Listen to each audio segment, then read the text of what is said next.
Okay, so in my last class, I clearly show I have given a demo on auto failure groups with a Java application, like how the insert is happening on the primary side and how the reading, like read intent, the same concept of on premises. We have the similar concept here also, but we don't need to add those classes. We have the concept of read only even for auto failure groups. So I've shown a demo with the Java application showing how the inserts are happening on the primary and how the reads are happening on the secondary. So auto failure groups, it has few advantages. The most advantage what I felt is with the listener concept. Okay, so this looks very tricky, the architecture, but you have to understand the differences between geo replication and auto failure groups with the help of this diagram. So I will just make a bigger size of this. Maybe like this. So if you see here, most likely the architecture remains the same. Only thing is here I have the concept of failover group. In case of the right hand side is pointing to auto failure groups, the architecture of auto failure groups. The auto failure groups, it has the concept of failure group.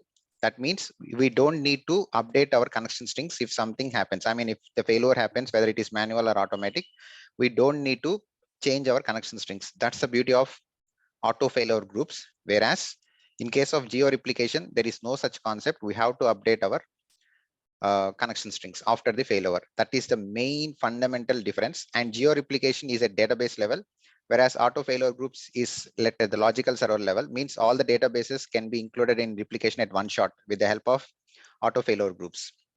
The only downside of auto failure groups is we can have only one replica as the standby. We cannot have multiple replicas, whereas in case of geo replication, we can have 4 standbys. That's a primary difference between geo replication and auto failure groups. If you see here, that is what Microsoft is saying. Let me talk this to top. So automatic failure is not there in geo replication. It is there in auto failure groups. Failure of multiple databases, it's possible only in auto failure group, because geo replication is at database level, is per database. Okay, update the connection string after the failover. If something happens and if the failover gets triggered, we have to update manually. That is the main problem with geo replication. So the clients has to be aware of all the second replicas and the primary replica. And manage instance, when it comes to manage instance, we don't have the concept of geo replication for manage instance. Manage instance supports only auto failure groups. If you want to introduce geo replication in the same region, then we can go with geo replication. It is possible, but in case of auto failure group, the region has to be different. It cannot be on the same region. And multiple replicas, as I said, we have the support for 4 replicas here. Here it is not possible. And read support is there on both the sides, like geo replication and auto failure groups. These are the primary differences. So I have my demo on last, I think on Sunday, or I don't know what exactly. So we had our demo with auto failure groups. Now I will show the same demo for geo replication. Okay, so let me show you how it looks. Go ahead. Someone was about to ask some question. If not, I will mute you guys. If you have any questions, you can unmute yourself and you can throw your questions.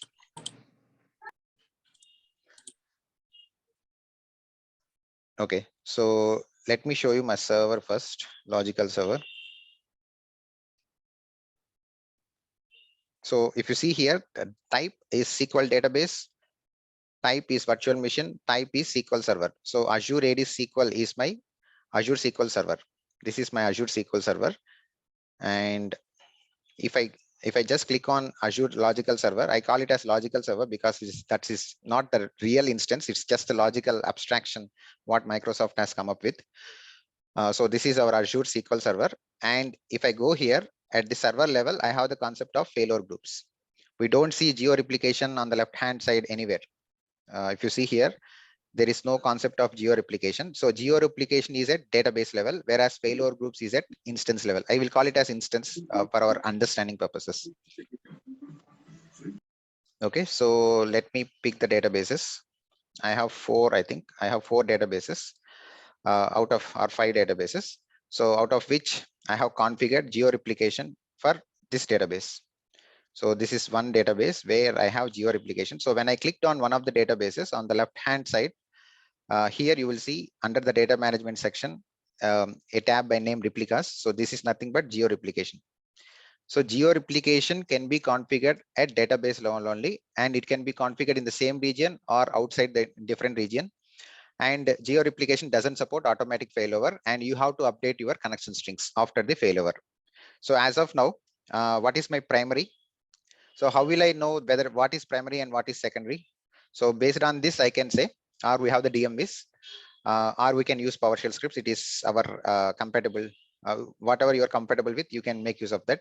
As of now, my DR server is online. So this is my primary, and the other one is secondary. Okay.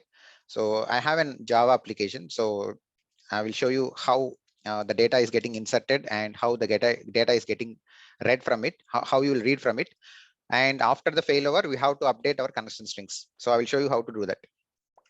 Let me launch the PowerShell.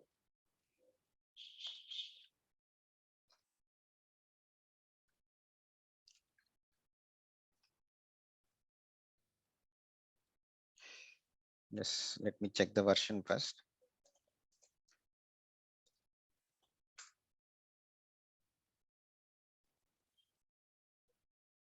Okay.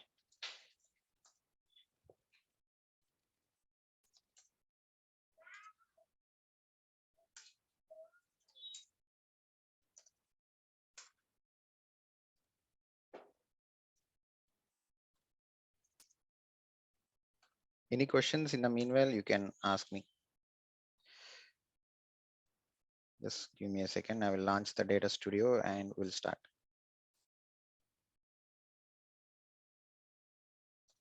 Did you guys work with geo replication or auto failover groups in your environments? So how are you safeguarding your Azure databases when it comes to DR stuff? You can talk now, no problem.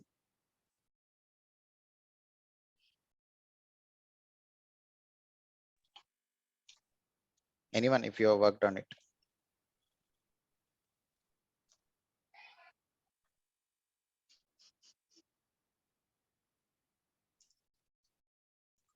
I configured in my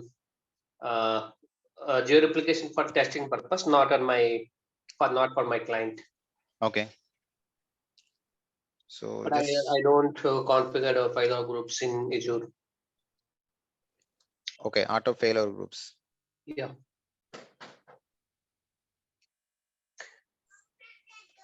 Auto file groups is it like always on, or it's different, right? It is similar to always on. I should say it is similar to distributed availability groups. Okay, but it's different, right? Both are not same. Both are not same. It's completely So, different. I will. okay.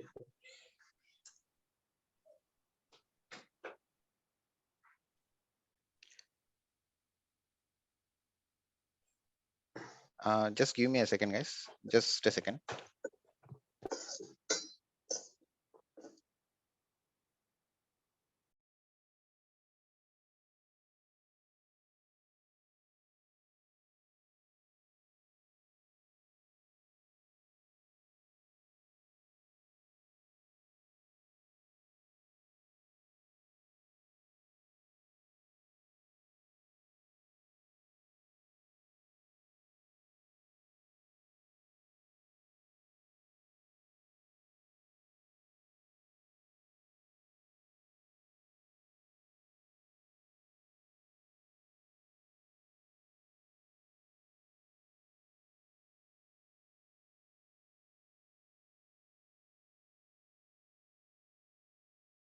An interruption from my baby. Sorry for that.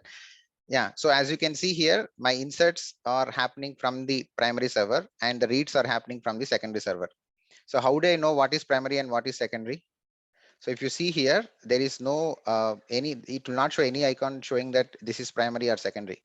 So let me show you that configuration. So don't think that is similar to always on, because the concept is same, but the way they have implemented is something different. Okay, my DR server. How the application is connecting through listener or directly FQDN? I will show that code so that you will understand. Okay, so this is my DR server, which is now acting as primary, and this one is Azure AD SQL is my secondary server for the moment. Okay, so as you asked, let me show you that code.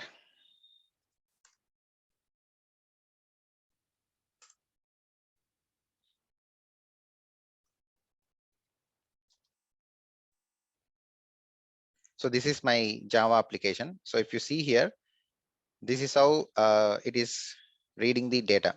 So this is the database name. I know the database name looks very silly, but that's how I configured. The database name, I have passed this. I have passed the database name, the username, and the password. And here I have coming up with two connection strings. One is read write URL, and the other one is read only URL. Okay, for read only URL, I am passing the secondary server name, and for the primary server name, I am passing the the primary server. If the read write URL, I'm passing the primary server name. So the password is the account and password is the SQL account and passwords. Yeah, SQL account passwords. You can make use of. There is no concept of Windows authentication in Azure SQL. We have the concept of only Azure Active Directory and SQL authentication. Okay, OMS is same as read routing, right? But the concept is different. Yes, same as read only routing. But if you you should ask one question. If you see here, I have not specified any listener name here. I'm specifying the server names itself. Yeah. But okay, if the failure is happened, what will? Yeah, that's what you should understand. These 6 differences. If you can understand these 6 differences, the game is over. Okay, so let me show it again, because these 6 differences are good enough to understand these 2 concepts very easily. Okay, so Geo Replication. One more question: why they kept the name as replication? Because replication is not. So you should understand one thing here. So do you know the difference between DBMS and RDBMS? Yes, basic difference. Yeah, basic difference is RDBMS. It will follow some rules. So we have 14 rules, CORD rules. It's called as CORD rules. So any database that obeys the CORD rules, like we have so many rules, at least it has to obey some certain number of rules. I don't know whether it's 6 or 7. So if it obeys those rules, it falls under into RDBMS category. And if it doesn't, it falls into DBMS category, right? So Excel is kind of DBMS, whereas SQL Server, Oracle, Postgres, MySQL, all these are RDBMS. Right? In the similar fashion, if you talk in a general terms, replication is a common term that is getting used in our IT field. Replication is nothing but we are just copying the data from one region to another region. So the name is a generic name. It's not a specific technology what what Microsoft has come up with. They are just saying Geo Replication. Yeah. Okay, that is different from on-prem and what we are talking in this situation. Transactional replication. If I say transactional replication or merge replication or whatever it is, even if I take Postgres or MySQL, we have the concept of replication over there as well, right? So replication is a common term. Replication is nothing but if you are just copying the data from one place to another place, they will use the term replication. So here we are calling it as Geo Replication because we are copying the data across the regions. That's why the name they named it as Geo Replication. Okay, like cross VNet, like is it right? Geo Replication. So when I take Azure here, Azure World, in the Azure World, we have the concept of availability sets, availability zones, region, like that. Okay. So here we call it. Yeah, sorry for the disturbance. I think my question may be silly. Actually, so we can able to configure the replication between the PaaS servers only, right? Yes, Geo Replication is only meant for Azure SQL and PaaS, Azure PaaS. And also when you say PaaS, be very clear, okay? Because Geo Replication doesn't applicable for Azure Managed Instance. Okay, so coming to that question only. So what is the Azure Managed Instance? So what it means? Actually, how can we create that? So I hear that. So what is the difference between Azure managed instance and PaaS? Very simple. Database as a service is called as Azure SQL. Instance as a service is called as managed instance. Okay, so if you want, Instance in the term means you are talking about the IaaS. so okay, you are not aware of MI. So in simple terms, okay, Yeah. what is platform as a service? When you don't have access to the operating system, you don't have access to the operating system, right? That is PaaS. Yeah, when you have access to the operating system, it is That is IaaS. clear, right? Yeah. Mm. Okay, second point. Inside the PaaS, we have two flavors. When it comes to Microsoft, inside the PaaS, we have two flavors. One is Okay. managed instance, Okay. and the other one is Azure SQL. Okay. Okay. Okay. Managed instance means if you want some instance level features, Okay. then we have to go with managed instance. So that's why I'm calling it as instance as a service. So everything is a service when it comes to Azure. Okay. In that case, okay, in this we can able to access that agent service also, right? Yes, we have the features of linked server, SQL Server agent, database mail. These Okay, things now are I got available. it. Now I got it. Yeah. Now in the past itself, we have two options: Azure Yes. Managed Instance and Azure SQL Server. Yeah. Sorry, PaaS server. Okay. Now I Okay. got it. So we can configure the replication between those database, those PaaS databases only, right? Yeah. So as of now, Geo Replication is applicable only for Azure SQL. Okay. Whereas Okay. auto failover groups, we can configure for Azure SQL as well as for Azure Managed. Managed Instance. Both. It supports both. Whereas Geo Okay. Replication doesn't support Managed Instance. So if you see here, first point, I mean, fourth point, Managed Instance supported. It's not there. It's no for Geo Replication. It is there. Yes, for auto failover groups. Yeah. Okay. And one more final note. So, Yeah. so instead of the creating SQL, that Azure SQL Server on the PaaS, okay, what I mean PaaS. So we can create the single database itself, right? For That is that also nothing but Azure SQL. That is nothing but Azure SQL. Even if you create single database, it is Azure SQL only. okay, because it's asking server name to create that, right? Yeah, that is logical server name. Okay, so in that case, so we cannot create any other database in that server. No. It's No, we cannot. it's That is no. delegated. Wait. It's an abstraction. Okay. So if you see here, let me go. So this is my Azure SQL. What I have. I have multiple databases here. Okay. Okay. So see the difference. First of all, this is my local instance. Okay. If I open the local instance, Okay. okay, I have these tabs: server objects, replication, Okay. polybase, always on, management, blah blah blah. Okay. But do you see those tabs here? We have databases, security, game over. Okay. Means if you want to leverage database as a service, you don't need to worry about operating system patches. You don't want to have that burden of taking the backups or restoring. All this stuff will be automatically managed when it comes to Azure SQL, whether it is managed instance or Azure SQL. But here we have two choice. We have two options. One is if you want instance as a service, you have to be very clear. Instance as a service. I'm providing entire instance as a service for you. So that is why I call it as managed instance. Whereas I'm just providing databases as a service. I'm using the term databases, not database. That is okay. Azure SQL. That is Azure SQL. Okay. So if I open this now, inside this, are you seeing any primary or secondary something like that? Is this the one which you highlighted? That is the managed instance, or no? I don't have. I completed managed instance already. So this is Azure SQL. So if you see here, SQL, can we see that integration service catalog, SSIS? Yes, you can see, but I don't have any as of now. So that is also a different story. So any questions that is relevant to this topic, you can ask. Now my topic is my questions got clear. Okay. So if I take this, usually if I take the always on setup in on-premises or Azure VMs, we'll see the primary and secondary, right, across the database name, but we don't have such options here. We are doing this internally and Microsoft is doing internally for this. So when I open this app, the Java code, so I'm passing the server names here. So the app is still running, and let me open up this. So if you see, insert is happening and read is happening. Let me open the Management Studio and let me show you the count of the records that are getting inserted. It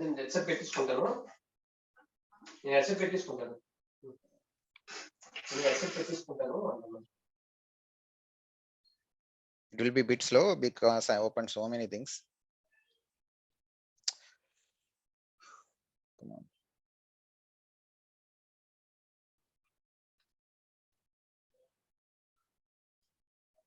Ooh, way too slow.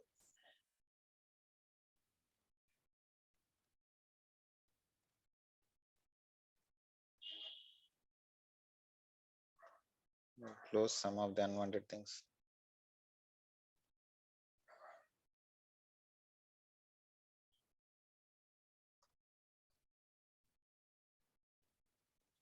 I think it is not responding. Okay. Oh, I clicked on new database. That's the reason. Okay. New query. So this is secondary now at the moment. So if I say select count star, I have just one table inside my application. So I'm just showing you the number of records. It's nothing but it is just inserting a record and it is reading the record. So it is inserting a record into this table, insert into table name, and it is doing the select at the same time. So if you see here, select something from sales product. So I'm just showing you the count. So if you see here, I have 1,215 records for my table, and the primary server, this is my primary server.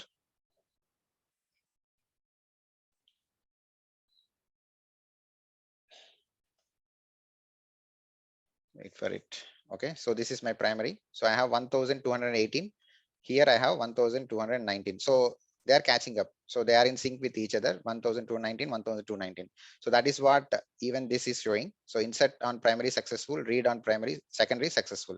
So the insert and reads are happening simultaneously from the Java application. So the record count is same, as you can see. And if you wanted to know whether the database is primary or secondary, you have to make use of this property. There is one query called as updatability. Let me check that. I'll always forget that code. Updatability.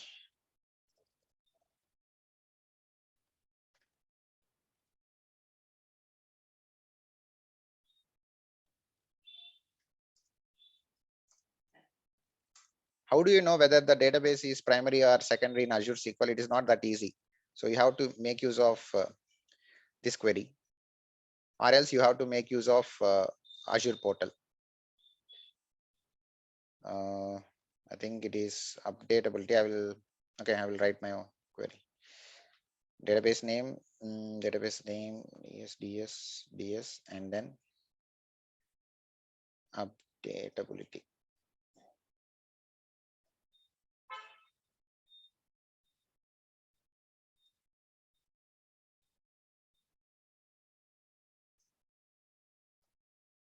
Okay, so just pass this. So as of now, this DR server is primary.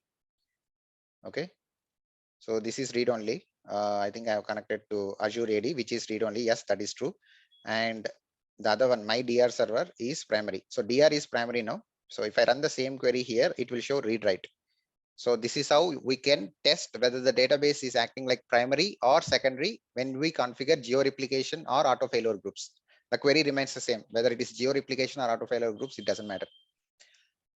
Okay, so now if I perform failover, so as this document says, in case of geo replication, if the failover happens, we have to update the connection strings, right? It is our responsibility. I mean, our means the database developer or application team, whomever it is, they have to update their connection strings after the failover. So as of now, the application is running fine. So as you can see, insert is happening, reads are happening, and even this query shows that I have 1243 records and it is read write, and the same thing here, 1243 and read only. Okay. Now I'm initiating the failover. You can initiate the failover from portal, or you can do it from PowerShell. That is your wish. So I'm doing it from the portal for the moment. So here, when I come here, when I click on this 3 ellipses button, so I have something called as failover. So now my DR server will now become secondary, and my this server Azure AD SQL will become primary. So West Europe is primary now for the moment, and North Europe is secondary. So once I perform the failover, my North Europe will become primary and the West Europe will become secondary. So I'm doing that now, forced failover. So as you can see, this is online, this is readable. So once the roles get swapped, this will become online and this will become read only. Okay, let me do that. Forced failover.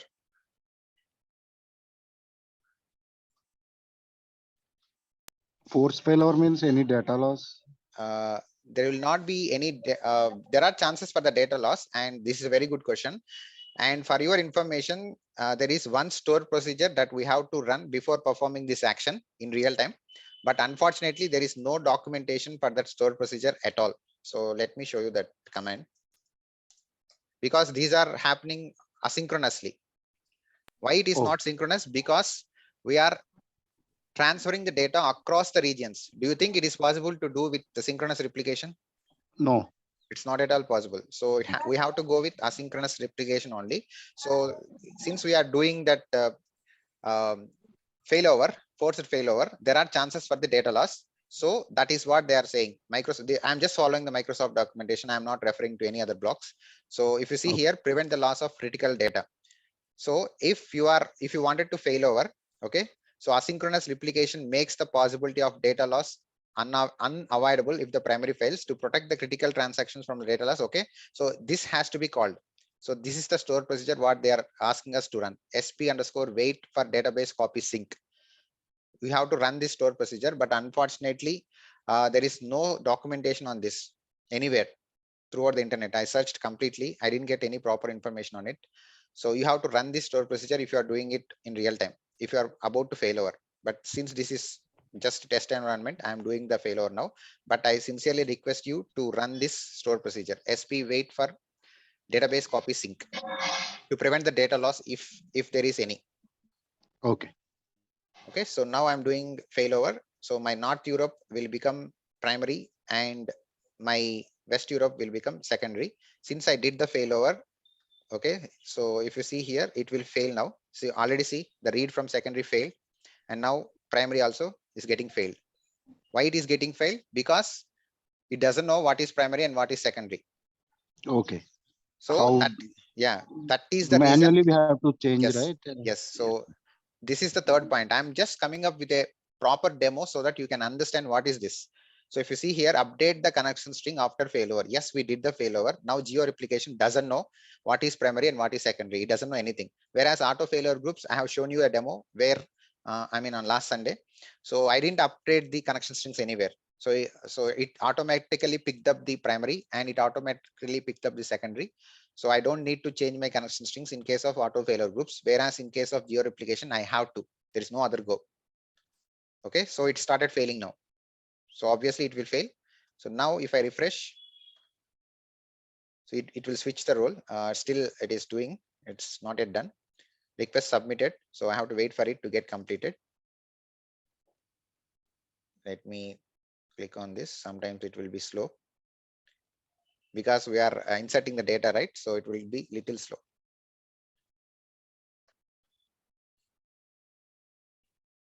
Okay, let's wait for, yeah, if you see this is pending now. So this is failover. You can see the replica states also. It was online and readable before. Now it is pending and failover. So the switch is happening now. So once the switch gets completed, we have to update our connection strings. So let's wait for it. Until we change that application string. So No, you are, I can't hear you properly. until we won't change that connection string, the users cannot able to access that Database. Yeah, database, right? yeah, that's true. And the final portion. Forgot. Okay, I will ask. So if someone asks you in interview, like what are the different states in Geo Replication? We have online, we have readable, we have pending, we have failover. So as of now, the Azure AD SQL has to come online and this has to come readable. So it is waiting for the pending. It is waiting for it to become online from pending, and from failover, it has to come readable. So we have to wait. Yeah, once we change that connection string, so do we need to restart any services to make the changes effect? No, we don't need to make any changes. I will show you because I have the demo, right? The Java application. So you can treat it as an application from in real time. So it will be one at the same. Okay. Let's wait for it because sometimes it will be super slow. What is the time now? It's 2 o'clock. No, not 2 o'clock. 1 second. My time. So I mean, my servers are there in Europe. Someone was asking me some question. I didn't. Yeah, how much downtime might require for this activity in real time? It depends upon the transactions. I cannot comment on it. See, even for a simple Java application where I'm inserting the records, so it is still waiting for it to become online. So I cannot, I'm not sure. So probably it will take some time. So that sometime I will say 1 hour. It may be depend upon that DTUs, right? No, we have, I'm not using DTUs here. We are using vCore concept. So Microsoft is requesting everyone to make use of vCores because they are providing additional benefits when it comes to licensing. So it's better to make use of vCores if you are developing any new application. If it is already there, it's okay, fine. Last time it worked a bit faster, but now it is super slow. I think it's 7 over there, 7:30. Maybe any kind of maintenance or okay, let's see. It is still pending and online. Let's see if I'm able to get the data. So previously, if you see here, my window Azure AD SQL, it is showing as read only. So now if I execute this, so it is read write. Okay, 1271 records are there, and my DR server, which is primary previously, is now is going to act as you can see here, read write. Read write means primary. So now it will be read only. Let me run this. So it will switch to. Wait for it. It has to come up with read only. This is showing as I expected this.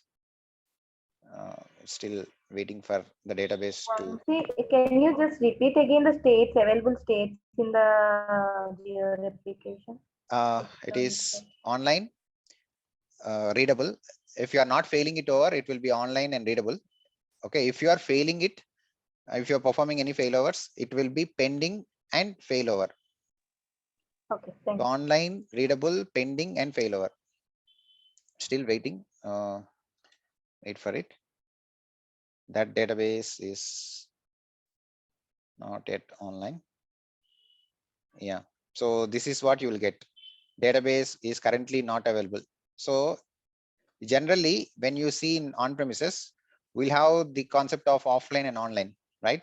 So if the database is not available, it will be in offline, or you can keep the database in read write, sorry, what is that, single user mode and all those things, but you can't do anything in Azure world because this is being managed by Microsoft. You cannot make the database in offline state or single user mode. So as of now, DS is showing as okay online state, but internally it is still not getting updated. So let's wait for it. In the meanwhile, I have to update my connection strings. So I'm going to my Java application and I'm saying I need to update. So what is my primary now? My primary is this one, Azure AD SQL. So I have to change my connection strings now.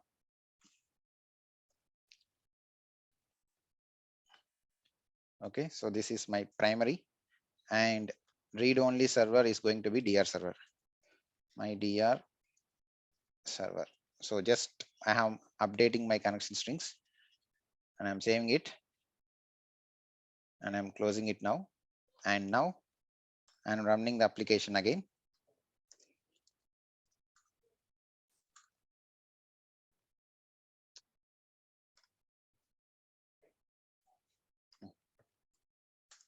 I have to compile the package. I don't know, like when I was in my college days, I don't have this concept of Maven. Now they have introduced this concept for compiling the Java application. Now I need to run that app. But we should stop and start the application, right? At least. That is what I'm doing. I'm not, I mean, I'm not stopping and starting. It's like updating the connection strings and then launching the application again. So it's not, internally, if you say yes, it's kind of. So as of now, reads from the secondary is still it's failing because as I've shown you, the database is still in pending state. So that's why I'm not able to. So if you see here, the record count will move now. Start 1275. So records are happening on the primary server. It is available, but the secondary is taking some time. So once it gets succeeded, you will see read from secondary successful, and eventually the reads will be successful, but it will take some time. I don't know how much time, because it's in their control. We don't have any choice, but I can show you some DMVs. I think we have some DMVs with replication, geo replication. Select start from sys DM geo replication link status. This is one query. So role description is primary now, as you can see. I think we have one more DMV which can help us to see the lag, something like that. Geo replication Azure SQL DMVs. Okay, at the bottom it is there. You don't need to go anywhere. If you can follow the Microsoft documentation, that's good enough. So sys.geo replication links, DM operation status, DM continuous copy status, link status. Okay. So let me see what is inside the other DMs.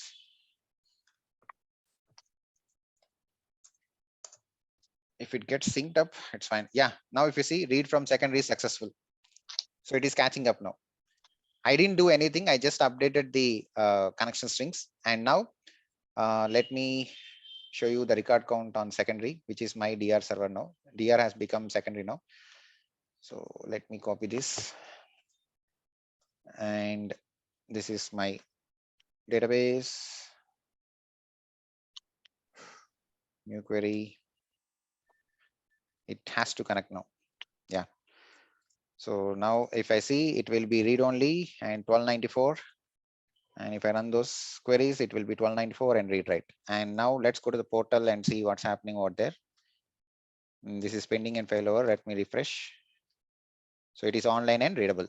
So that's how geo replication works. You have to update your connection strings. It is not you. I mean, the application team has to update their connection strings upon the failover, but you don't need to if you are with auto failover groups. That's the beauty of auto failover groups. And the downside of auto failover groups is if you wanted to configure in multiple regions, it's not possible. As you can see here, can be in the same region. Sorry, multiple replicas. No, you cannot configure multiple replicas for auto failover groups. Only in multiple replicas is possible only in geo replication, and you can configure up to 4 replicas, 4 second replicas. Okay, so definitely, if you see here, even though my databases are in geo replication, it is not showing anything when I open that databases tab, right? In always on, when you open it, open that up in Azure VMs or on Azure or in on-premises, you will see online and secondary, those status, right? But here that is not the case. So don't think that every database is just a standalone database. You have to run certain queries and see if that databases is part of auto failure groups or geo replication. Okay, so you can run this query to find out whether it is primary. See, if you see here, my partner server is DR server, and the role Azure DR, the current role is primary. So we have few DMVs, so you have to make use of those DMVs. We cannot remember every DMV; it's not possible. So just make use of your favorite browser and get those DMVs. Okay, this is about geo replication. I already completed auto failure groups. If you are interested, you can watch my video on my YouTube channel. So I will share that afterwards. These are the differences between geo replication and auto failure groups. Is it clear now, at least? Because don't think both are same. It's not the case. There are few differences. So if you configure auto failure groups internally, it is using geo replication. Okay, so geo replication is kind of like a child, and auto failure group is kind of like a parent. At one shot, you can configure all the databases into auto failure groups. Let me show you that architecture. So this is what it is doing. Even here, it's the concept is same. Geo replication, here also it is doing the geo replication. But only thing is we are getting the listener concept in case of auto failure groups, which is not the case when it comes to geo replication. We don't have the concept of listener, so we have to update our connection strings. Just like our log shipping. What will you do in log shipping? We have our primary and we have our secondaries, right? If you perform any DR activity, you will try to make your secondary as online. In that case, you have to update your connection strings. Same thing. In geo replication, we have to update our connection strings if you are doing any failovers. Questions? Or if not, I will move forward. Let me switch on the charger.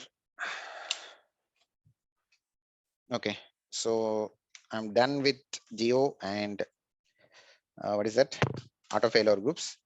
So now Both let's are asynchronous only, right? Auto and both are Geo. asynchronous. Yes, both are asynchronous. In auto, there we can configure only two ages, but here we can do four. 4 replicas. Don't call it as No, ages. Actually, sorry. no, it's okay. Four But replicas. internally speaking, this is not even ages. This is like distributed availability groups.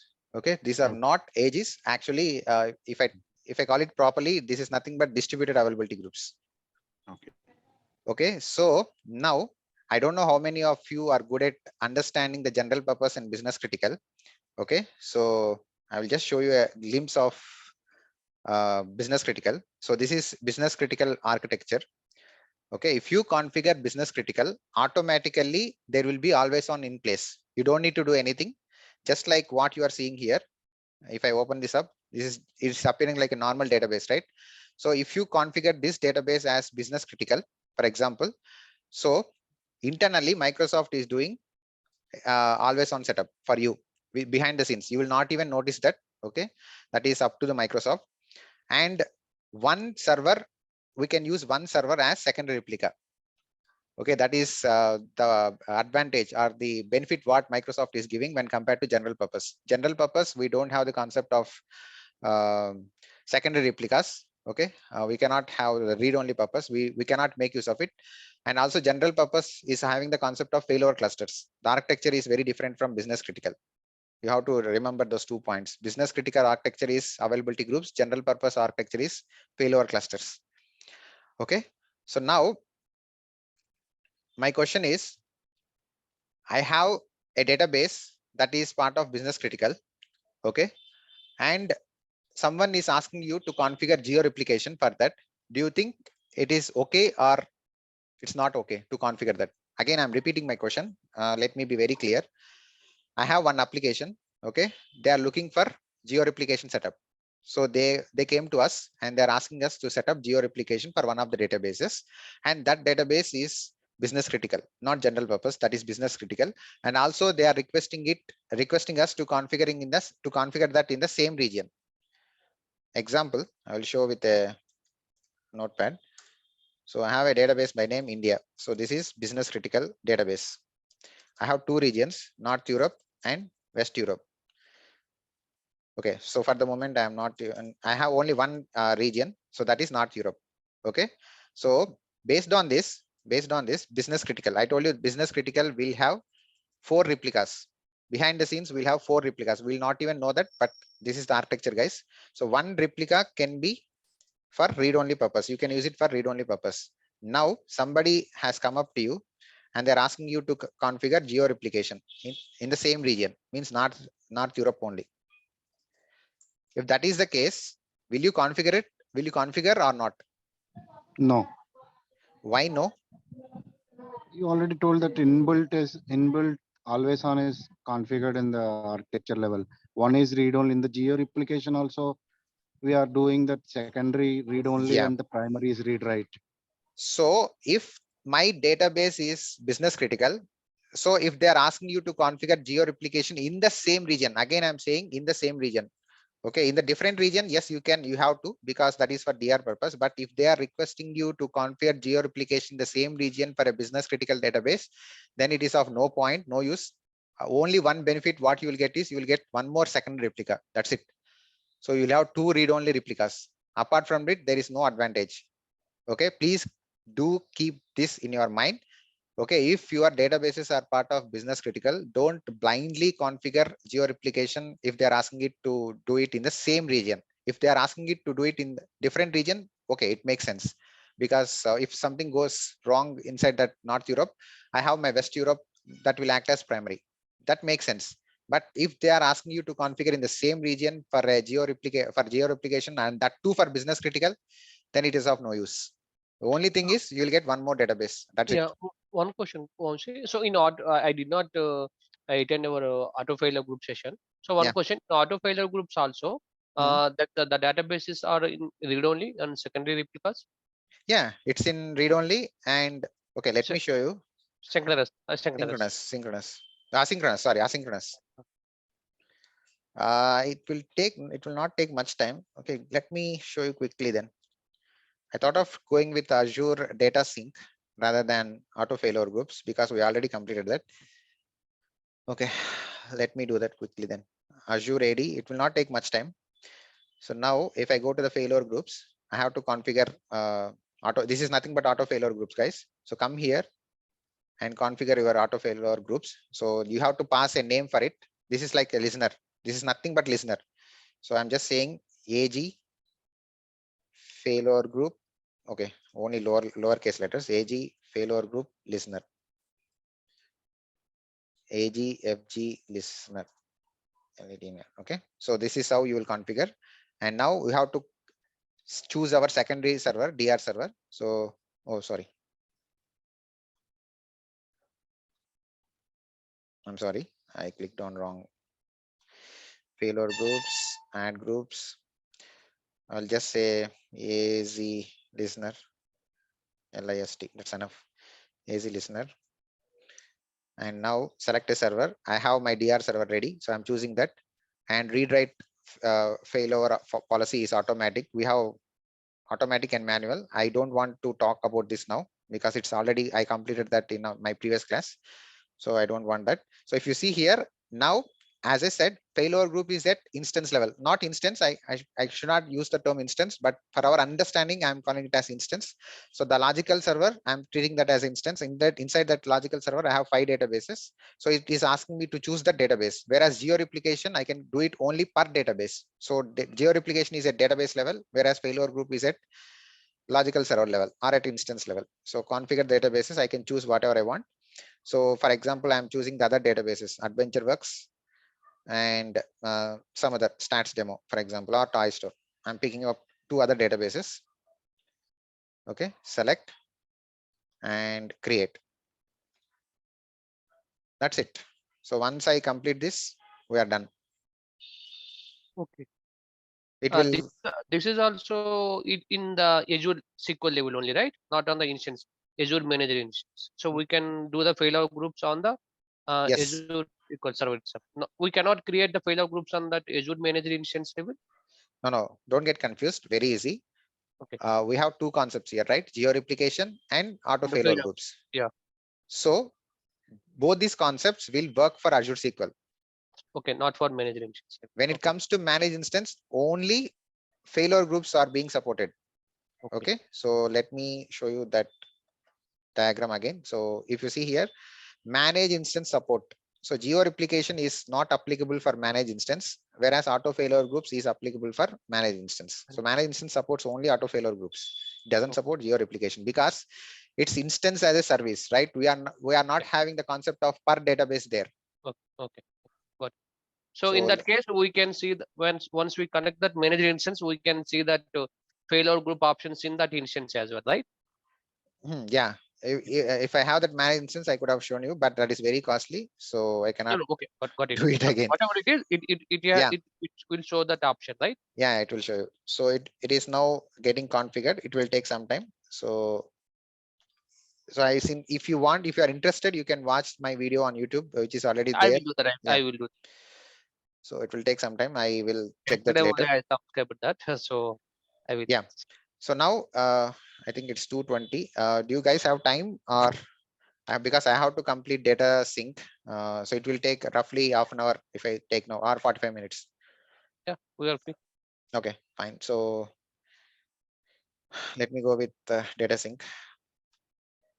So what is Azure Data Sync? So this is one more feature what we have only for Azure SQL technology. So let me show you. So what is SQL Data Sync for Azure? So Azure Data Sync is nothing but it's the same like replication again, same like replication, our transaction replication. But here the topology and the terms are something different. You have to understand what is that. So we have something called as hub database and sync database and member database. So to make you understand, to make you feel comfortable, I'm just comparing with our transactional replication. Okay, so just to make you feel comfortable, don't use these terms when you are explaining in interviews, but for our understanding purpose, we can treat our hub database a kind of like a publisher, Okay, sync database as kind of like distribution database, and member database is nothing but subscriber database. Okay, just for our understanding purposes. So Azure Data Sync, what is Azure Data Sync first of all? So Azure Data Sync is nothing but it will sync the databases across the Azure SQL or even for on-premises also. So imagine I have a database. Okay, let me pull this. Imagine I have a database here in which is there on my Azure SQL. Okay, and there is a requirement for us where the business is asking us to provide a real-time synchronization technology where it has to synchronize between on-premises and Azure SQL. Okay, so imagine the second diagram. Instead of first diagram, I'll take the second diagram because that will be more interesting. So they're asking us to set up a real-time sync between on-premises database and Azure SQL database. Okay, if that is the case, how can I do? If that is a scenario, then we can make use of a technology by name Azure Data Sync. Azure Data Sync. So that is what it is doing. So Data Sync, it uses a term such as hub and spoke. Hub and spoke. Don't get confused with those terms, guys. These are generic terms. When it comes to IT field, we use these terms very commonly. So hub is like a central place, and spokes are nothing but it's kind of child. Hub is kind of like a parent, and spokes are like childs. Okay, so we have the concept of hub, sync, and member. These are the three terms that you should remember: hub, sync, and member. So hub database, I can treat that as publisher database, and member database, I can treat that as subscriber, and sync database, I can treat that as distribution database. So the advantage of Azure Data Sync is we can sync the databases from Azure SQL to on-premises or from Azure SQL to another Azure SQL, but it will not support Azure Managed Instance. That is not there. Okay, if your target is on-prem or if your target is another Azure SQL server, it's fine, it will work. But if your target is Azure Managed Instance, no, it doesn't support. Is it vice versa? Yes. Even from on-premises, you can sync to Azure SQL, or from Azure SQL, you can sync to on-prem. Both are possible. And Okay. as per the diagram, I think we can replicate multiple databases. Yes, you can say, for example, we have one publisher database. Okay, I should not use the term, but again, I'm saying, but just for our understanding purpose. So this is a kind of like publisher database, and I can have my subscriber database in Azure. If you see here, member DB, they have written inside the brackets as Azure, and one more member DB inside the brackets, they have written as on-prem. But for on-prem, you have to install one software that is called a sync agent. That I will show you later. But the main concept of Azure Data Sync is to sync up the databases from one Azure SQL to another Azure SQL, or from on-premises to Azure SQL, vice versa. It can be both. It's only one-way direction only, right? No, bi-directional. So you can insert. I mean, you can insert it. Data syncing is the only one-way direction from publisher to always masters. It's not like that. We have the bi-directional from hub to hub. We have three methodologies here. Okay. So if I go with bi-directional, just like our merge replication. Okay. So merge replication is nothing but we have multiple multiple publishers and multiple subscribers, and even subscribers can write the data, right? Yeah. We have the same concept. That is my. Yeah, exactly equivalent to our merge replication. That's why I'm using the terms merge, publisher, subscriber, like that, just to make you feel comfortable. Okay, so there are few confusions when it comes to when to use data sync. Okay, so it is strictly, they have written it very clearly here. Okay, they have written very clearly here. Data sync is not the preferred solution for the following scenarios. I'm focusing on this part especially because people are getting confused and they are always saying data sync as an option for other things. Okay, so data sync is not meant for these things, below things. Okay, for example, disaster recovery. What is the technology that I should use for disaster recovery when it comes to Azure SQL world? It's not Azure Data Sync, guys. It is Geo Replication or auto failure groups. Don't say Azure Data Sync as an option for disaster recovery. No, it's not an option. Okay, so if you want disaster recovery, it has to be Geo Replication, not Azure Data Sync. Okay, read scale means you wanted to leverage read-only replicas. Yes, that functionality is there in Geo Replication and auto failure groups. Don't go with Data Sync as the option. Okay, so it's not the way, because in DATASYNC, just like our replication, we can only replicate the objects which are having primary keys. Okay, the tables which are having primary keys are the only ones that are being considered. For the other objects, we can't do it. Okay, clear? Again, I'm saying transactional replication, just equivalent to our transactional replication, where transactional replication requires primary key, right? In the similar fashion, Azure Data Sync also requires primary key as the main objective. Without that, we cannot add that table into Azure Data Sync. So it's like table level replication, just like object level replication. Azure Data Sync is only meant for object level, not at the entire database level. So when I say at the entire database level, even in on-premises, will you say transactional replication as DR purpose? Will you use it for DR purpose? No. Will you use it for reporting purpose? No, because all the objects will not be there in transactional replication or any kind of replication. If you want all the objects, you have to go with block shipping or always on, because it is at the database level. So Azure Data Sync is just like at object level. So kind of like an replication what we have in on-premises. Whereas Geo Replication auto failure groups is at the database level. So everything will get transferred from one region to another region. Okay. And one Yeah. more thing, we can configure only one primary and one secondary in the secondary, geo replication, right? In We Geo can- Replication, we can configure 4 replicas, whereas auto failure groups, 1 primary and 1 secondary. That's it. Oh. Okay, so ETL, no, don't use for ETL. We have Azure Data Factory or integration services. Don't think that Data Sync is an option for ETL. No, that's not the case. And finally, this is the most important thing. People are considering Data Sync as option for migration from on-premises to Azure SQL. No, not at all. Okay, don't consider this as a solution, because that is not the right solution. You have to make use of Azure Data Studio or Azure DMS for that purpose. Okay, so don't get confused and don't try to make use of Azure Data Sync in these scenarios, below scenarios. Like for disaster recovery, no, this is not a disaster recovery technology. This is not a read scale thing. No, it is not the right thing. And this is not meant for migrations. Okay, very, very, very important, because I've seen many people, they are thinking that Data Sync will act like a solution in the below scenarios. That is not the case. As I am saying, Azure Data Sync is only meant at object level, and that too every table has to have their primary keys. Without primary key, you cannot include that object into Data Sync. Okay. Clear? Okay. So let's move on and try to configure Data Sync. So this is the diagram. You have to understand this diagram. HubDB, SyncDB, and MemberDB. MemberDB is subscriber. SyncDB is kind of like distribution database. HubDB is kind of like our publisher database. If you can understand like this, it will be very easy to understand this concept. Otherwise, if you feel like hub is a different term and member and sync, what is this? It all makes mess. It all makes nonsense if you consider this as a separate term. So it's better to understand this in the terms which we are familiar already. So sync database is nothing but distribution. Hub database is kind of publisher, and member database kind of subscriber. If you think like that, it will be very easy to understand. Okay, let us go to portal and configure Azure Data Sync. So I have already done this my sync DB. If you see here, my sync DB is already there. So this is my distribution database. And let me go to the database for which I have configured. I think it stands demo.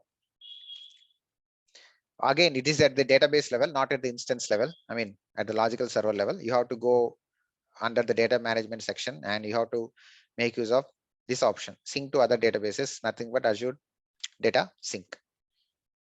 Okay, I already created this. So I'm just showing you how you have to perform this action. Okay, so I will create a new group for you from the scratch. Okay, new sync group. So I'll say demo sync group. Okay, so when you are creating the sync database, this is just like our distribution database. When you are creating the sync database, it has to be empty database. Don't make use of an existing database which is having some objects. No, don't do that. You have to create an empty database and make use of that database as your distribution database. So nothing but our sync database. Sync is nothing but distribution database. Again, I'm saying because just to make you feel comfortable. So we have the option of automatic sync on and off. So if you are scheduling it to off, you have to manually, just like our snapshot replication. What is happening in snapshot replication? So snapshot replication, based on your interval, it will take the snap and it will apply the things over there, right? So if you turn it off, I can treat this as something similar to our snapshot replication. But if you wanted to turn it on, you can set the frequency. So frequency are there in seconds, minutes, hours, days, whatever it is. So I'm just going with seconds. So I will say every 1 second, I want my data to be synced with the partners. So conflict resolution, again, this is something similar to our bidirectional application, like peer-to-peer or merge or transactional application bidirectional, something like this. So we have two solutions here, two resolutions. One is hub win, the other one is member wins. So if you are writing the data, and if you are choosing hub wins, so whatever the record that gets inserted into the hub, the same record will appear over there. And if you pick this up, member, so the subscriber database will, the records that gets inserted into the subscriber database will have the upper hand over hub database, publisher database. Okay, so it is our choice. So for the moment, I can go with hub database, hub win, and you have to pass the username and password. Okay, so that is what you should do when you are creating the DATASYNC group. So since I have already done it, I don't want to waste the time. So this is my name. Okay, so I have 4 databases here, and I have, okay, I will create the new one because for you it will be difficult to understand. Let me do this quickly. Demo sync group on. I'm setting this to every 1 second. Conflict resolution hub win, username and password.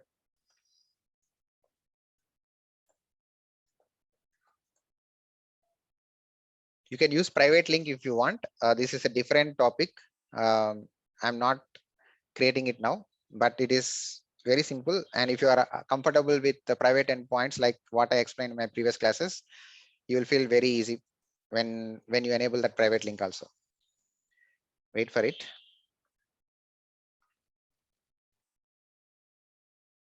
Demo sync group, it's getting created.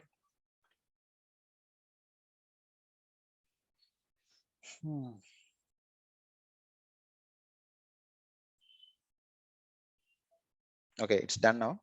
So refresh demo sync group. So this is how it looks when you created it for the first time. Okay, now you have to come here and you have to choose the member databases. So publisher database is this database, and you have to choose the member database, means subscribers. Hub is publisher, sync database is distributor, and member databases is subscriber. So I can choose my on-premises or I can choose my Azure database. Okay, so let me choose the member database. I'll say demo sync member, and this is my DR server. I will choose this as DR server, and it is asking for the subscriber database. So I'll choose DS database then. Okay, sync directions. This is what I'm saying, bidirectional from the hub to the hub. Bidirectional means you can perform your updates either on member database or on hub database. It is, if it is from the hub database, you will perform read write operations only on hub. You cannot do it on the other side. Whereas to the hub means you will perform your write operations on the subscriber side, on the member side. So I'm just going with bidirectional here. And I have to set my password. The same thing appears. The private link is there, option is there even for subscriber database, nothing but member database. It's our choice. Let's wait for it.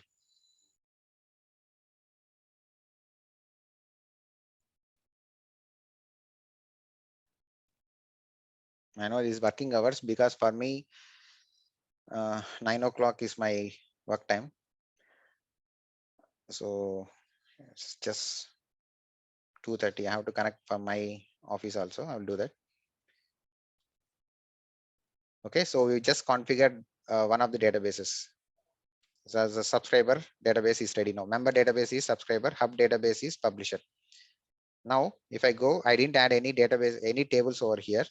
Okay. Now, if I go, let me fill up this up.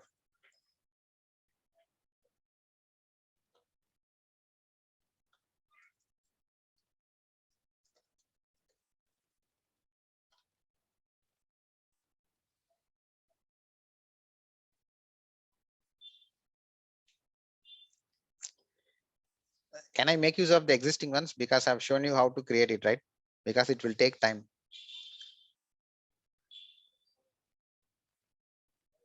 Okay, it's done. Refresh. So I didn't add any tables.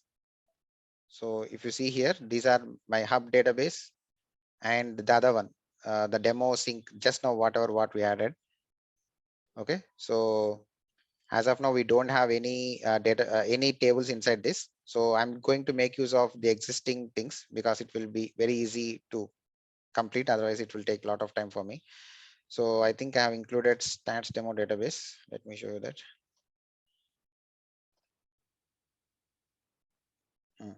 So this is my sync group. So whatever the tables, whatever what you want, you can click on this, click on tables and choose the database and add your tables. So first and foremost important thing is tables should have primary key. If there is no primary key, you cannot add it. So they have clearly written over here, tables without primary key are not supported. Very, very, very clear instructions have been mentioned. Tables without primary key are not supported. So now I will create a new table and I'll show you a quick demo.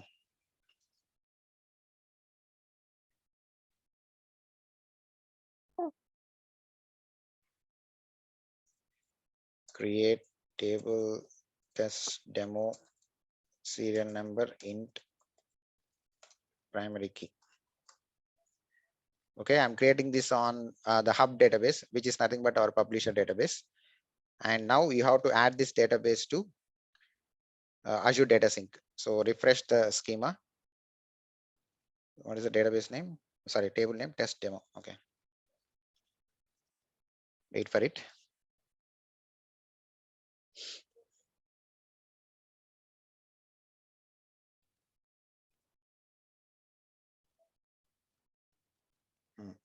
Now I have to choose the test demo. Yeah, here it is. So this column is nothing but number of columns, whatever that are there inside the table. I have just one column, right? So I'm choosing that test demo. So save this. That's it. So once we have saved that, just like adding an article to the replication, you know that, right? How to add an article to the replication. So in the similar fashion, when we add a table to the Azure Data Sync, that table would get created on the subscriber end automatically. And if you insert the data, that data would get inserted on all the members end. So let's wait for it. So if you are having any problems, you have to check from here. So inside this logs, you will see the information here. If you get any errors, you have to work from here. Okay, so I just inserted one table, right? Test demo. So now I have 4. Okay, first I will show you my Azure SQL member database, and then I will show you how to do it for on-premises also. Let me connect to Azure. Yeah, this is my Azure SQL server. So what is the test demo, right? Sorry, test demo. See, automatically test demo got created. How can I show you that information? So if I fire select start from sys tables order by date created or create date, what is that? Create date. Test demo is there. Automatically there will be one more table that gets added because all this concept is working based on triggers. So insert, update, delete, whatever what you are doing, they are getting tracked with the help of triggers. So that's why you are getting one more table by name underscore DSS tracking. So this gets created for all the tables, whatever the tables what you created, this will get appended automatically. Okay, so as of now, this is empty. No records are there on hub database or even on the member database. So let me insert some quick records on my hub database. You will see the same records on here also on the member database. So any script I have. Okay, I have this script. So I'm inserting 200 records. Test demo. Test demo.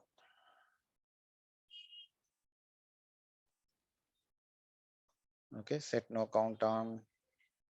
Okay, 200 records are inserted onto publisher, which is nothing but our test hub database. So select star from test demo. Okay, I got my 199 rows. Let me check on the DR side. I mean, the member database.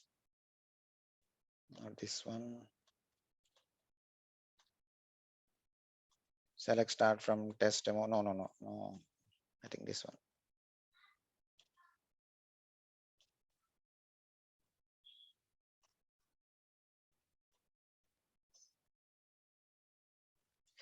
How to get rid of this? I always, yeah. Select start from test demo. So 199 rows appeared on the subscriber side, nothing but our member side automatically. But one thing you have to remember, guys, very important. Okay, I cannot say the importance of it. So I will show you that. So we have only one column on our publisher side or our on the hub side, right? Hub database. So what if I add one more column to our table? Means we are changing the schema. So if I say alter table, what is it? Alter table, table name, add column name. Column name is, I will say mobile number. No, I will say city, varchar 50. Okay, I'm adding a column. I am adding a column to a table that is part of Azure Data Sync. Okay, if I make any schema change, that schema change will not occur automatically onto your member database. You have to remember that, guys. Very important. Okay. Can you repeat that once again? Very important. Okay, let me repeat that again. Schema change. What is schema change? When you are altering the table structure, like adding any new column or dropping any new column, anything, whatever the changes, what you are doing it to the table, those changes will not happen onto your member database automatically. Means if I add any column to my hub database, only that column will be there only on my hub database. It will not be there on my subscriber database. I mean onto the member database. So what should I do now? That does it mean I have to track all the changes that happens, any schema changes, and then apply it manually? Okay, again I'm repeating. I know most of you didn't understand. Yeah, like the way we did it in the replication. I think we need to add that once we added the article, we need to reinitialize, right? Without this, Yes. like this, I think we have to do Yeah, that. so in transaction replication, we can reinitialize it. At one goal, we will get all the things, but we don't have the concept of reinitialization here. So for the schema changes, you have to track it manually, or else you have to write your own scripts to do it. Okay, so I will show you now. So test demo is, before showing it, I wanted to show you one more thing, just one small thing, guys. Let me show you. So many of you might have worked on bulk inserts, right? Yes. Bulk insert is nothing but you will have one CSV file or from TXT file, whatever it is, onto your Azure storage, and you have to bring that data into our um Azure database automatically, right? What if that table is part of Azure Data Sync? Will you get all the records from bulk insert uh, into? Okay, I'll show you the demo rather than talking like this. Let me. It will be very important. It is very important, and you have to understand the importance of one command when you are doing bulk inserts, that where the tables are part of Azure Data Sync. Just give me 1 second. Select start from sys.tables. What is the table name? Where name like city, I guess.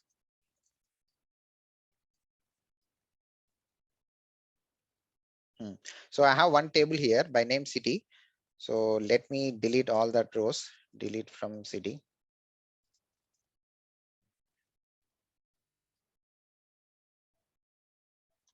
I think it is city only, right? Okay, schema ID is different. What is that schema?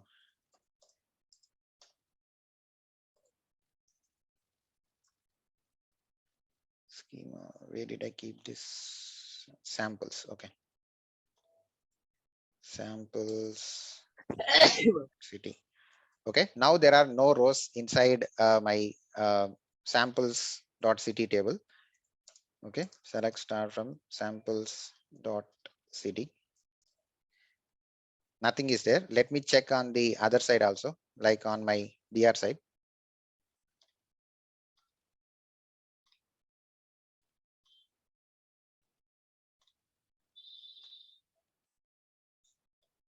I'm getting confused if I open too many things.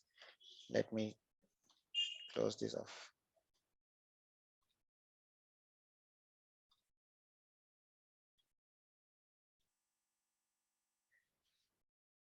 What is this server?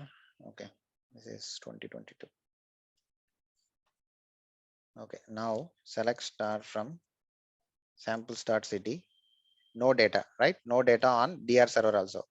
I mean, member database or subscriber database, whatever you call.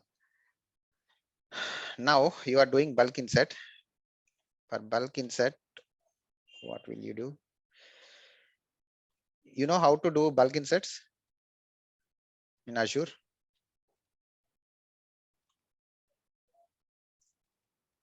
This is how we perform bulk insert.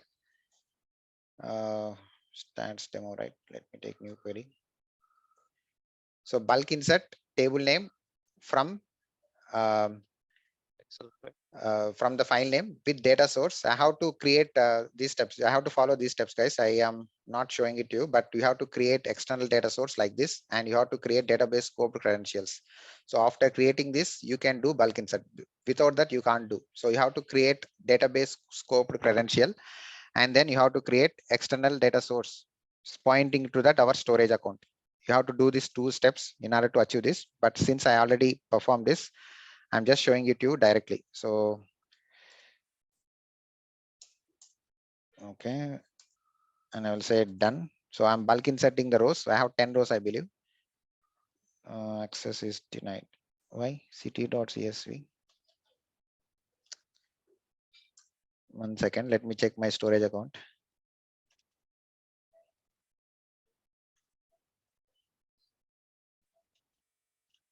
Containers. City.csv should be there. Yeah, it is there. Let me check. Select star from sys.database scope credentials. It has to be there. Created date, modified date.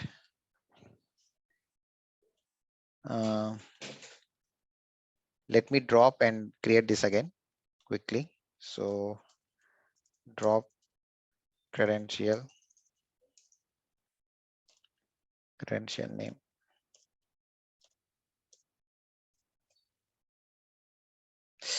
What is that? Drop database scope credential, I think. Anyone knows the command? Drop database credential. Oh my God. I think we can connect No, from there is no, don't think that you can do it from GUI. It's not there. Drop database scope credential. Drop database scope credential. Okay.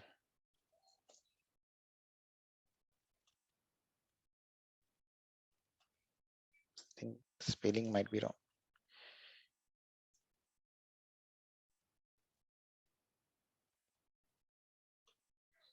What is the credential name? My Azure Blob Storage credential.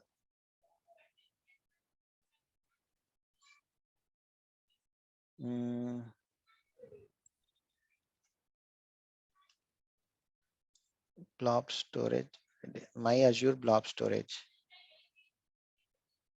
That's true. my Azure blob storage. Okay, let me create it again.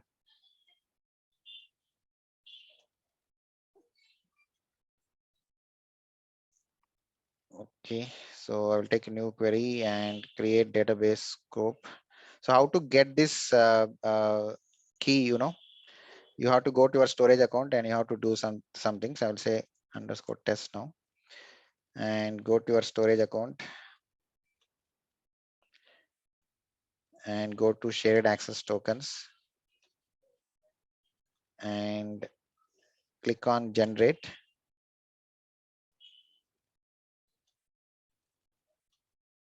And then you have to copy from here after question mark.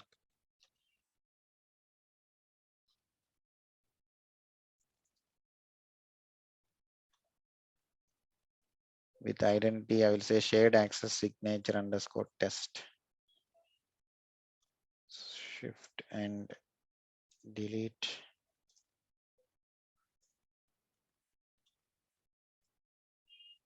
Now it is done. So now if I run this, I will get one more credential underscore test. And now I have to point out, I have to create external data source for it to access that.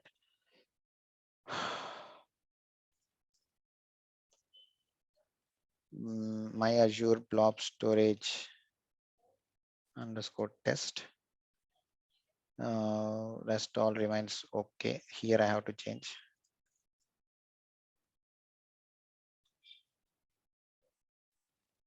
Okay, done. Now I have to perform bulk insert.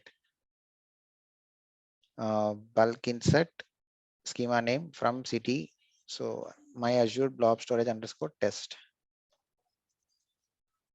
Okay, now if I run this, Is the location is the same that the CSV file location? yeah, 1 second. So Azure my blob Location is at Windows. my yeah, location is the same because if you see Azure stand blob dot core dot windows dot net slash test2, that is fine. Credential name is my Azure blob storage underscore credential underscore test. Let me copy this instead of this because spelling mistakes are there. It will not allow me to do. I think it will throw an error saying that it's already there, right? As existed. Drop.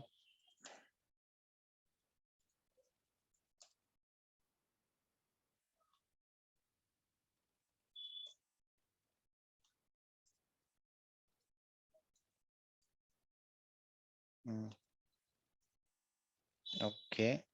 Now come here, my Azure blob storage underscore test. City. Goodness me, you don't have permission. Cannot find the credential. My Azure blob storage credential underscore test. We have created it, right?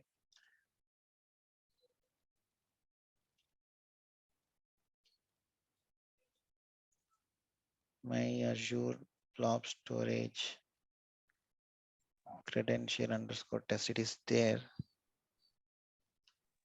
Might be permission issue. Data source is this one. Data source permission. It's not able to find the. This is what happens. 1 second. Right list. Okay, I've given 3 permissions. No, and I know that is not related to that. Cannot find the credential. My Azure blob storage underscore. What is that? What I've created? Create database.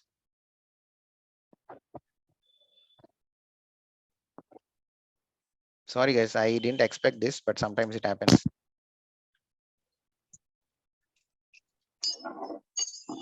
What is that command? Drop database.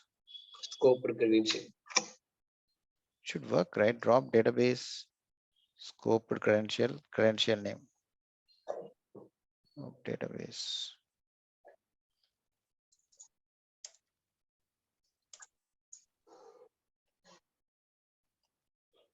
Am I doing it in the same database or not?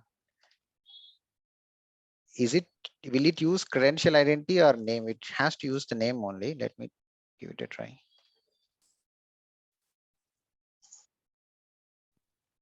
Okay, so it makes sense now. It's saying it is being used by something else.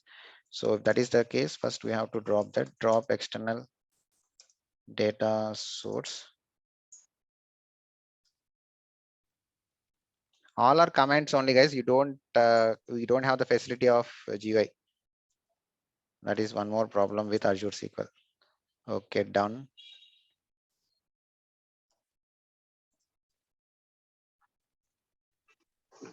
Done. So what is left now? This one. Okay. Okay. Done. Everything is cleared up now. I hope it should not create any problems. Nothing is there. Okay. First up, create the database underscore these 2 steps. I can run it one shot. Okay. Now if I check. Okay. Credential Yeah, underscore then this. Data source. I have to parse the data source, which is this one. in the repa. Yeah. But ఒకటి ఉంది VR ticket ఒకటి ఉంది. Okay, now if I run, oh my god. Vamshi Yeah. ఆ credential part లో last లో question mark ఉంటే pass ఎంఐ లోని ఇందులోని తీసుకోవట్లేదు. No, yesterday itself I created this. It worked SAS for token me. generate చేసే SAS token, sometimes it is not taking. When we are creating that SAS token and copying, SV question mark, not in the last, after removing that question mark, it is taking. Yeah, I just copied the things, whatever that are there after the question mark only. Any space? No. About here? What about here? Okay, looks fine. What it is saying? It is saying cannot find the credential.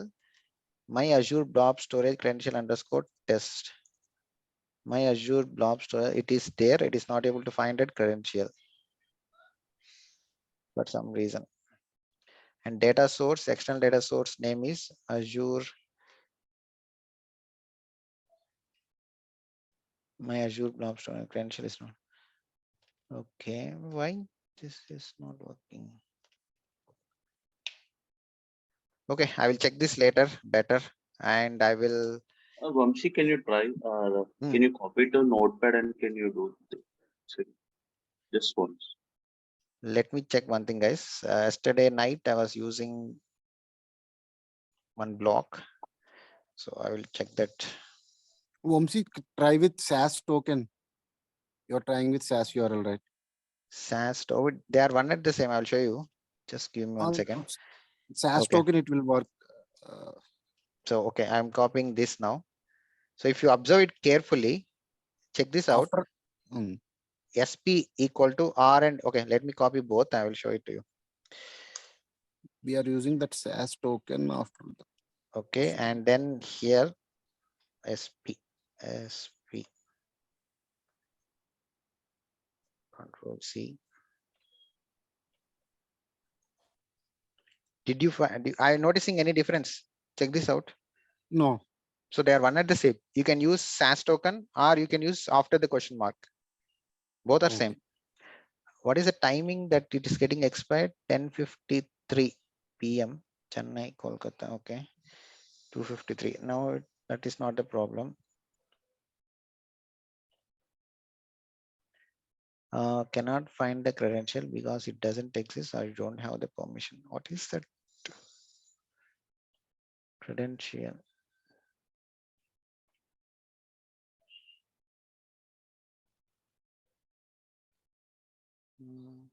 Okay, let me check that log.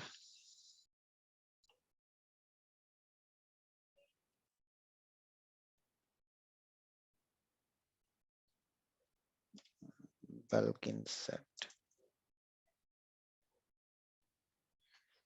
prepared a good demo, but sometimes this is what happens. I think this one.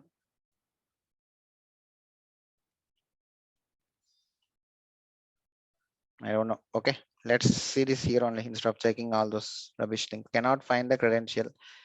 Create database scope credential name with identity secret test2 credential. Vamsi, we cannot that identity. We need not to change that. Identity. Where is identity? Here. Say shared access signature underscore test. Remove it underscore test. So it is not taking. Yes. That is true. Yeah. That is it. Okay.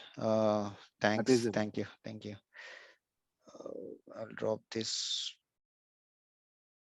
I think first I have to drop this and then this, and then I'll give it a try. Shared access signature. Okay, now spot on. Now we have 10 rows on the samples.ct. Okay, you can see 10 rows are there, but the 10 rows should be there on my DR server also. I mean the member side also, but it will not be there. That is the twist. Do you know why and what needs to be done for us to get those rows? See, it is not there. This is what happens in real time, guys. In real time, definitely you will get some data from outside source, whether it can be any data source, CSV, TXT, or Excel, or whatever it is. You will try to dump the data and imagine that table is part of Azure Data Sync, and that rows will not appear onto your member side. That is the biggest challenge what you will face in real time. Of course, I didn't do any of this in my real time. I just practiced myself and I'm coming up with demos. What has to be done to overcome this scenario?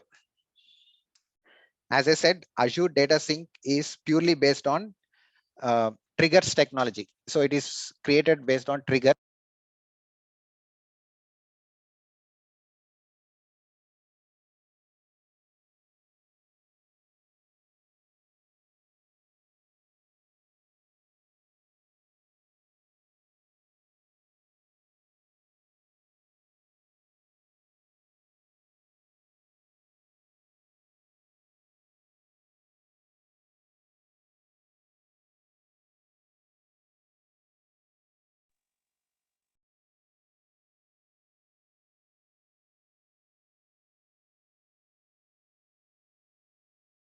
What I have done now, is it okay? Yes. Maybe I pressed something. Sorry, very noisy. This is the command. So fire underscore triggers. If you don't do this, you will never get the data. I mean, on the member side, you can get it on hub side, but you will never get it on member side.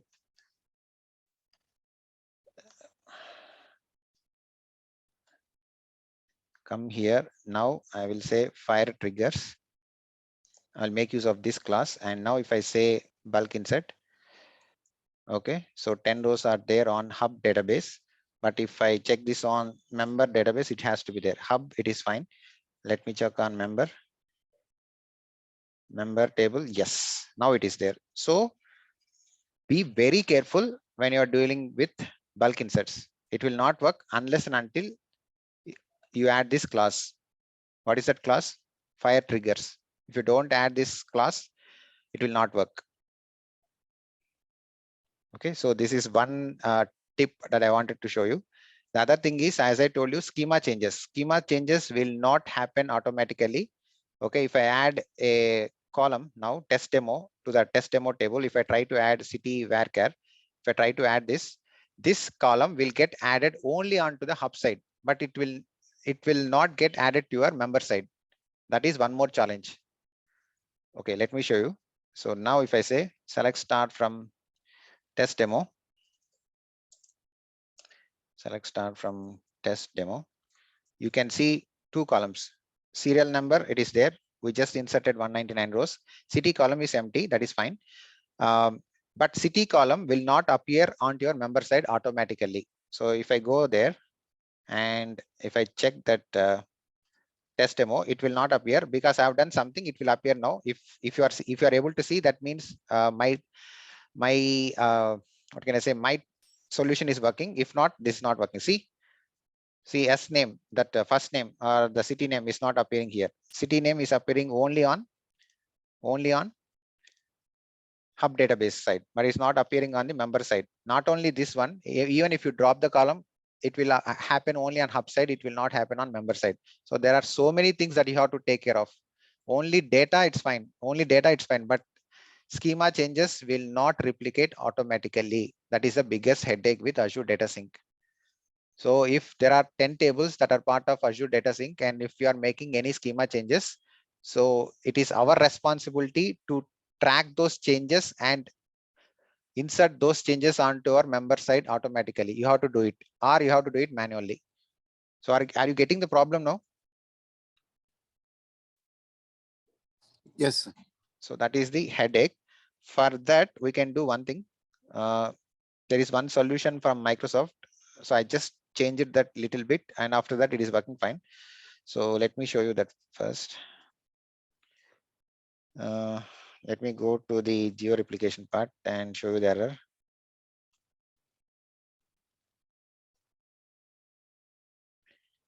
This one. See, at 309, my time 309. So it's saying some unexpected error occurred when applying the batch something. Let me copy this.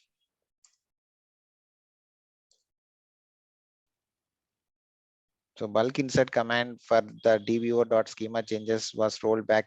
So all the errors you can find it out from here.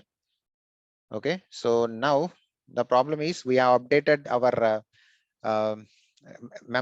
hub database, but those changes are not getting reflected onto our member database because schema changes will not get populated automatically.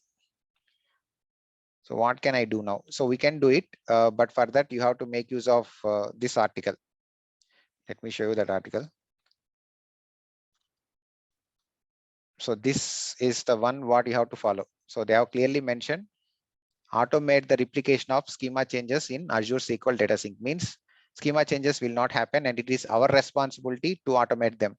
So this is the solution. You can make use of this solution. And I did this. If you want, I can show it to you later some other time, but this is what you should do. I just wanted to show you the problems first. Okay, that bulk insert is one problem and schema changes is one more problem. So I did this, it is working fine. So let me show you that also quickly, because I got few errors and I've done something to overcome that. So that is why I said I just changed that little bit. Let me check if I'm getting any errors or something like that. Okay, 012 last update 012. 012. Okay.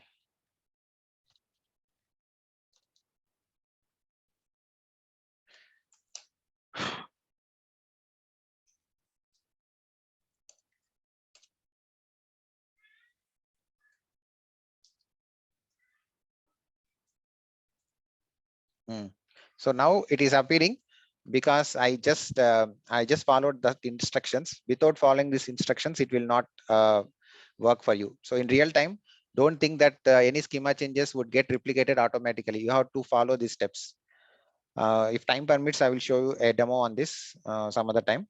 And finally, on on-premises, there is one thing that you have to install. That software is nothing but DATASYNC agent. Okay, so you have to install this DATASYNC agent. It's a software from Microsoft, and you have to install that software. So I was about to install that software on this mission, but I didn't do. Just to show you up, this is a software from Microsoft. So you have to install that software, this one. Okay, so once we install that software, then only what is it? Azure Data Sync with on-premises will happen. Otherwise, it will not work. So many things, right? Even in Azure Data Sync, there are so many things. It looks very simple, but that is not the case. Okay, so let's wait for it.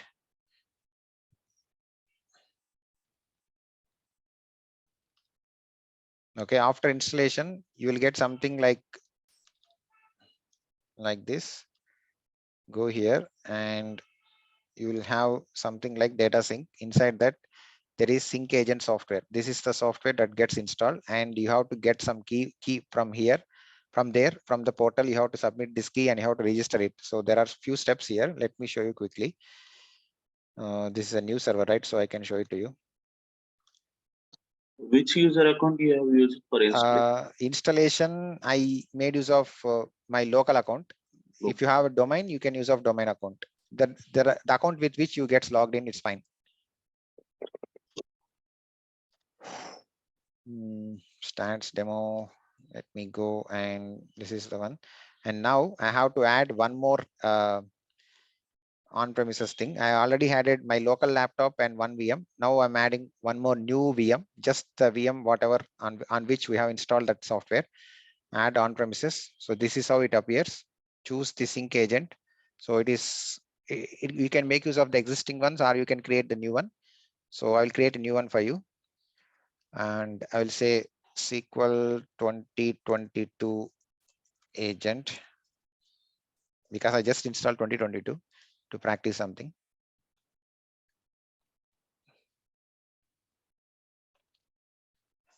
Wait for it. It will create, and you'll get that key. Copy that key, and you have to paste it over there, and you have to register. It will take 2 or 3 minutes. Wait for it. Vamsi, one question.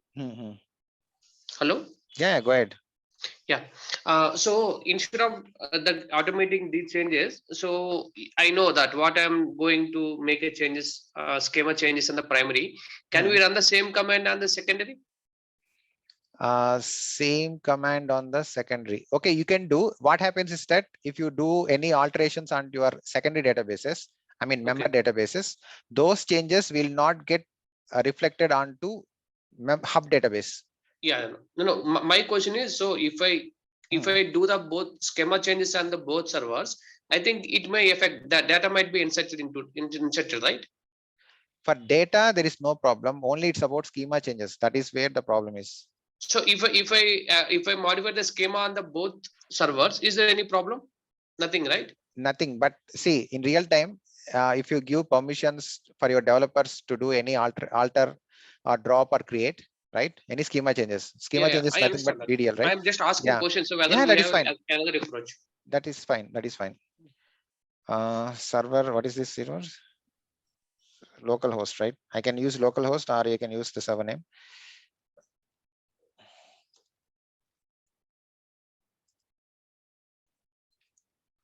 SQL Server 2022. Okay. SQL Server 2022. In database, let me check. SQL 2022. Okay.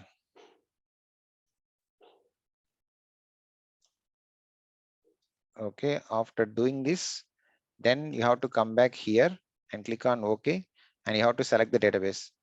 Now it will ask for the sync member name. So I will say SQL 2022 member, and then it is looking for that agent. So it will automatically pick that up. And now we have the options of bidirectional sync from the hub to the hub. You can choose anything based on your needs and click on OK. Then it will configure that automatically, and all the data. Just now we have added that data sync test demo, right? It will automatically come here. So let's wait for it.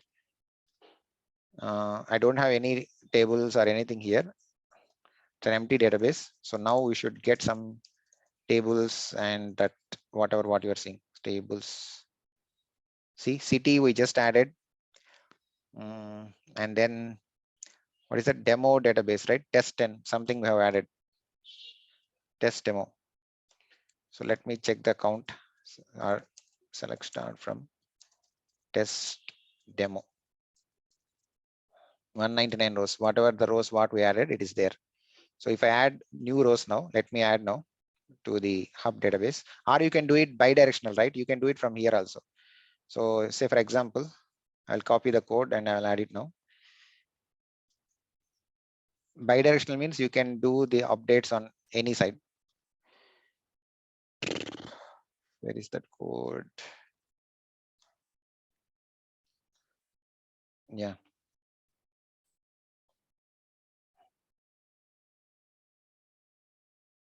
Control C, Control V. So from 200, I have to add 200, and here I will make this to 300.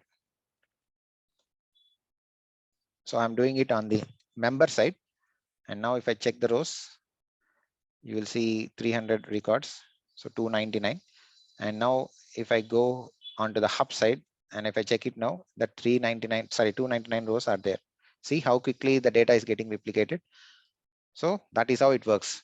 So things what you have to understand is you have to install that software on all the machines. So for example, on your on-premises servers, if you have 10 machines, I think we have to install that software on all of your 10 machines. That is one thing. Second thing is there are so many limitations with this technology. Let me show you that limitations. Because any technology, whatever what you are working with, you have to understand the limitations first. Before using, you have to understand the limitations. So this is all the limitations what you get. So unsupported data types, we have these unsupported data types, unsupported column types, and these are the things that is not being supported. All the general limitations are being listed out here. So instead of me talking about this, it's better to read this and you can understand the different errors what you will get. And these are the limitations on the number of things. So the number of characters are how many tables that I can add into the sync group. So all these are being listed out here. So this is a new technology. Of course, this is there from 5 or 6 years, but still many people have not used it much because of their restrictions or whatever it is. But the only thing is we should not be using this for migration, or you should not be using this for reporting purpose, something like that. You have to use this if you want to sync it up. Yeah. Vamsi, so you said that we have to install that, download and install that software in the on-premise servers. Yes. Okay, for the data sync. But what in case of that Azure servers? Azure service, you don't need to install any software. Only for on-premises, you have to. Let me show you that diagram. For automatic sync, right? Yes, automatic sync. So if you see here, this is how it looks, right? Member DB on-prem. See this bracket, inside the bracket, sync agent. Sync agent has to be there only on on-premises server. For Azure SQL, no, it's not required. For Azure SQL, if we change the schema on the primary, automatically no, it's the same thing. Same thing. Doesn't matter whether it is Azure SQL or on-premises. Doesn't matter. If you make any schema changes, it will not get reflected automatically. You have to follow this methodology. Okay, so what they are doing is, I will explain you the things what they have done. So they have created one table to track the schema changes. Okay, they have created one more history table. Okay, so you have to create these two tables in the hub database, not on the member database, on the hub database.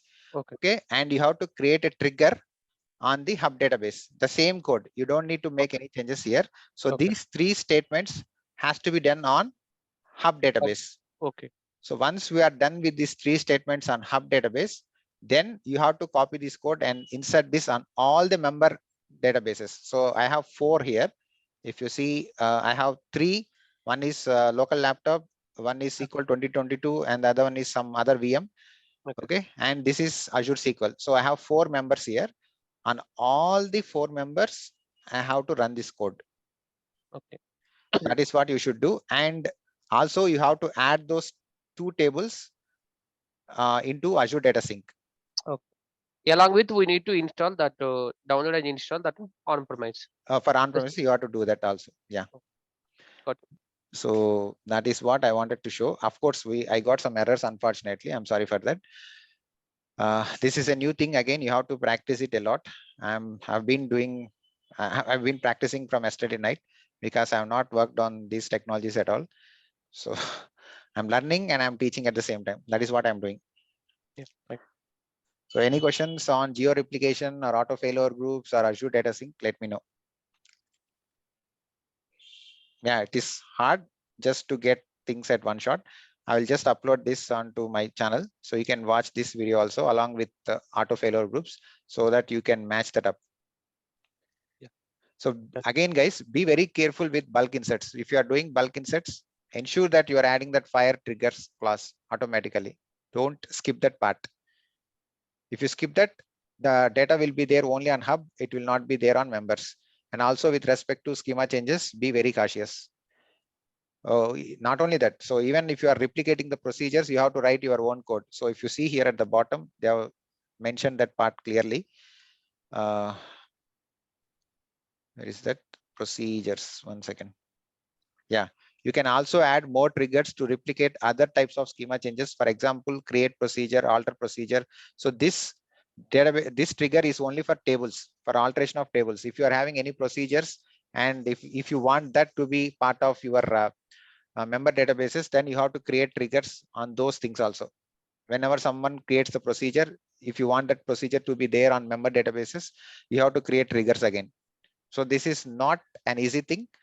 This looks very simple, but if you implement it in real time, you have to be careful with all these different things. Okay, I'm done. So if you have questions, you can ping me personally on my WhatsApp. Thank you. Thank Yeah. you. Thank you guys. Thanks for your time. Bye-bye. Thank you. Yeah, thank you.